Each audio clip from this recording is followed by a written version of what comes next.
नमस्कार, मी यल्लप्पा वळवदर, आम आदमी पार्टी सचिव, पिंपरी चिंचवड। आपल्या ह्या उड्डाण पुलावर प्रत्येक वेळी जेव्हा बघ तेव्हा सकाळी आणि संध्याकाळी फुल ट्रॅफिक जाम होत होती। याचं महत्त्वाचं कारण म्हणजे पिंपरीला जाणारी जी लोक आहे त्यांना हा सिग्नल फ्री लेफ्ट नव्हता। पुण्याला जाणारी लोक ते इथेच थांबायचे, पिंपरीला जाणारे इथेच थांबायचे, त्यामुळे ही ट्रॅफिक जाम होत होती। तर मी वाहतूक विभागाला 30 ऑगस्ट रोजी पत्र दिलं।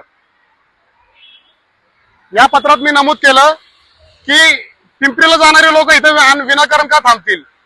मग साहेबांना विनंती केली हा सिग्नल जो आहे कायमस्वरूपी हिरवा करण्यात यावा। तर त्यांनी माझी दखल घेतली। आज साहेबांनी त्यांच्या कर्मचाऱ्यांना पाठवून हा सिग्नल पूर्णपणे लेफ्टला फ्री ठेवलेला आहे।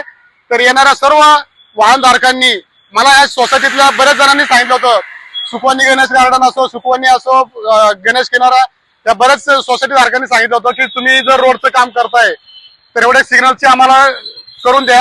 तर ही त्यांची विनंती मी घेतली आणि त्यानंतर साहेबांना सांगून ही आज पार केली। आता आपल्याला इथं कुठलीही ट्रॅफिक दिसणार नाहीये। आता पहा, हा सिग्नल फ्री दिलेला आहे, तर तुम्हाला कुठलीही ट्रॅफिक होणार नाही। ही वाहतूक विभागाने आज दखल घेतलेली आहे। तर वाहतूक विभागाचे मी मनपूर्वक आभार मानतो। धन्यवाद।